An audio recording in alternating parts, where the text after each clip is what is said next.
गिरते हुए बाजार में हर हाथ सौदा ढूंढता है, मगर हर गिरती हुई दीवार सहारा नहीं होती।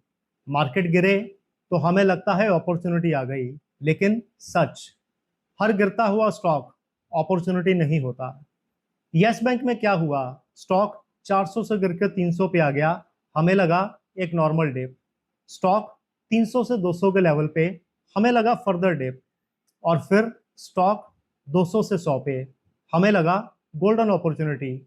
एंड फाइनली स्टॉक 100 से 20 पे, and investors they got trapped. Problem market में नहीं, प्रॉब्लम हमारी सोच में। हम डिप बाय नहीं करते, हम गलती बाय करते हैं। आज के इस वीडियो में I will share 3 mistakes with all of you, जो ऑलमोस्ट हर इन्वेस्टर करता है। और अगर ये 3 गलतियां इग्नोर की तो लॉस 110% पक्का। और सबसे डेंजरस मिस्टेक लास्ट वाली। मैं हूं Vishal Takiyar, your guide in the journey from confusion to clarity in the world of investment. अगर अभी तक आपने ये चैनल सब्सक्राइब नहीं किया तो रेगुलर वीडियोस पाने के लिए सब्सक्राइब करें। कमेंट बॉक्स में फीडबैक जरूर दीजिएगा। This video is for education and information purpose only. Please consult your financial advisor before investing. दोस्तों, थोड़ा फ्लैशबैक में चलते हैं। साल 2017-2018। मार्केट में एक नाम बार बार सुनाई देता था, यस बैंक। और ये सिर्फ एक बैंक नहीं था, ये इन्वेस्टर्स की फेवरेट स्टोरी बन चुका था। और लोग कहते थे next HDFC bank. Growth very strong, confidence very high, and expansion very fast. Confidence इतना हाई था कि हर गिरावट अपॉर्चुनिटी लगे। अगर स्टॉक 2-3% गिरे तो इन्वेस्टर्स कहते थे डिस्काउंट मिल गया। और धीरे धीरे ये कॉन्फिडेंस ओवर कॉन्फिडेंस में बदल गया। और जी हाँ, उसी लेवल से गलती की शुरुआत होती है। हमने क्या देखा? Fast growth, high returns, and aggressive expansions. और हमने अज्यूम कर लिया एवरीथिंग इज फाइन। हमने क्या इग्नोर किया? Rising stress in the loan book, corporate governance issues, and asset quality concerns. Signals they were coming, लेकिन हमने हर एक सिग्नल को इग्नोर किया। 90% of the investors they get trapped here. जब स्टॉक 400 से 300 पे आया तो लोगों ने बोला नॉर्मल डे। और फिर स्टॉक 250 पे विद इन नेगेटिव न्यूज।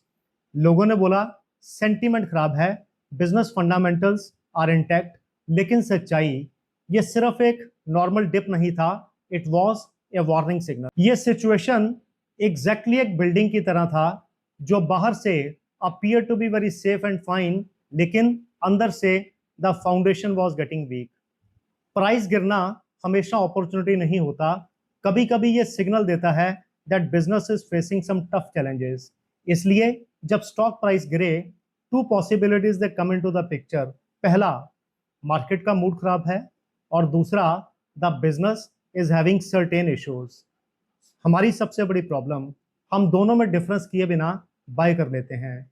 इसलिए 3 सबसे बड़ी गलतियों में पहली गलती, रीजन समझे बिना एंट्री लेना। दूसरी गलती, गिरते हुए स्टॉक को एवरेज करते रहना। और ये वो गलती जो चुपचाप आपके पोर्टफोलियो को खत्म कर देती है। जब स्टॉक गिरे तो हम कहते हैं सस्ता हो गया और ले लो। जब फर्दर गिरे हम कहते हैं एवरेज कर लो, लॉस कम हो जाएगा। बट रियलिटी, पूरे प्रोसेस में हम लॉस कम नहीं करते, बल्कि अपना एक्सपोजर और बढ़ा लेते हैं। एक सिंपल एग्जांपल से समझो।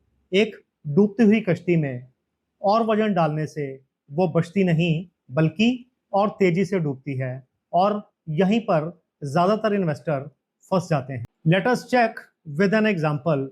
यस बैंक में 100 पे एंट्री और स्टॉक एट 80, वहां पर भी बाइंग और stock at 50, further averaging. Then finally stock at 20 और वहां पर भी एवरेजिंग। और हर बार हमें लगा I am making a very smart move. But in reality you were increasing your risk exposure. Yes bank के केस में लोग 15 रुपए तक बाइंग करते रहे और उनकी फीलिंग, अब ये और कितना गिर सकता है। मार्केट में एक बात याद रखिएगा, और कितना गिर सकता है का आंसर कभी क्लियर नहीं होता। 100 रुपए का स्टॉक अगर 10 रुपए पे आ जाए तो 90% फॉल। ₹10 से अगर फर्दर ₹1 पे आ जाए तो और 90% फॉल। मैथमेटिक्स सिंपल है, लॉस कंपाउंडिंग प्रॉफिट से ज्यादा फास्ट होती है, इसलिए एवरेजिंग गलत नहीं, ब्लाइंड एवरेजिंग गलत है। कुछ सिंपल फ्रेमवर्क याद रखिए। पहला फ्रेमवर्क, गिरावट नहीं स्टेबिलिटी देखकर डिसीजन लो। दूसरा फ्रेमवर्क, प्राइस नहीं ट्रेंड चेंज, इसको देखना और समझना बड़ा जरूरी। और तीसरा फ्रेमवर्क जो सबसे ज्यादा इंपॉर्टेंट, एक ही स्टॉक में अपनी कैपिटल कंसंट्रेट मत करो। याद रखिएगा, पहले रिस्क कंट्रोल और फिर रिटर्न। अब आते हैं सबसे डेंजरस गलती पर, जो सिर्फ बिगिनर्स नहीं एक्सपीरियंस लोग भी करते हैं। और तीसरी गलती, टेक्निकल डिप और फंडामेंटल डिप के फर्क को ना समझना। दोस्तों, जब कोई स्टॉक गिरे तो हमें सिर्फ इन्वेस्टर नहीं, डिटेक्टिव भी बनना पड़ता है to find out the reason of the fall. और एग्जैक्टली इसी पॉइंट से smart investor and average investor they get separated. Broadly there are two types of dips in the market. पहला, मार्केट ड्रिवन डिप, जब global sentiments खराब हो, crude prices बढ़े, interest rate बढ़े, ऐसे सिचुएशन में मार्केट का मूड खराब और अच्छी कंपनी का प्राइस भी गिरता है। इस तरह के डिप को समझना relatively easy. Second type of dip, business driven dip, जब मार्केट रिलेटिवली ऊपर हो या स्टेबल हो, लेकिन एक कंपनी का stock is feeling the pressure, तो यहाँ दिक्कत मार्केट में नहीं, कंपनी के बिजनेस में। और ज्यादातर इन्वेस्टर यहाँ पे ट्रैप हो जाते हैं। तो अगली बार जब कोई स्टॉक गिरे, 3 सिंपल चीजें चेक करो। पहला, is there any change in the ownership pattern of the company? It will show the confidence of the promoter in the company. दूसरा, is there any problem in the balance sheet? Company के date और financial strength को check करो। तीसरा, are there any issues surrounding the company management, corporate governance levels को check करो। ये सब सिग्नल्स हैं जो प्राइस फॉल से पहले या साथ साथ दिखते हैं।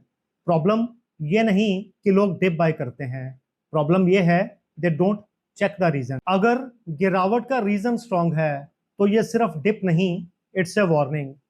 रिटेल इन्वेस्टर्स सिर्फ प्राइस को देखते हैं, while the serious investors they look for a reason. अगर आपसे ये 3 गलतियां हो जाती हैं, पहला ब्लाइंड एवरेजिंग करना, दूसरा रीजन को इग्नोर करना, और तीसरा हर एक गलत डिप को अपॉर्चुनिटी समझना, तो अब सवाल ये उठता है, अब इसमें से निकलना कैसे है। तो further I will share A framework with you with the help of which you can protect your capital. दोस्तों, बाय द डिप स्ट्रेटजी गलत नहीं, लेकिन बिना डिसिप्लिन के it can be extremely dangerous. Market आपको बार बार मौके देगा, लेकिन अगर आपके पास कैपिटल ही ना बचा तो नेक्स्ट अपॉर्चुनिटी का फायदा कैसे उठाओगे। तो अगली बार जब कोई स्टॉक गिरे, इमीडिएटली रिएक्ट मत करो, पहले सिचुएशन को समझो। गिरावट टेम्परेरी है या बिजनेस चैलेंज है, रिस्क को अवॉइड मत करो। लॉस को कंट्रोल करना कोई वीकनेस नहीं, ये सर्वाइवल स्ट्रेटेजी है। एक ही स्टॉक में ओवर एक्सपोजर अवॉइड करो। ये सब चीजें इट साउंड सो सिंपल, लेकिन most of the people they ignore it. याद रखिएगा, every dip is not an opportunity, some of them are warnings also. I am sure this video will make a lot of value addition in your investing journey. Comment box में feedback जरूर दीजिएगा। अगर अभी तक आपने ये channel subscribe नहीं किया तो रेगुलर वीडियोस पाने के लिए सब्सक्राइब करें। Thank you so much and जय हिंद।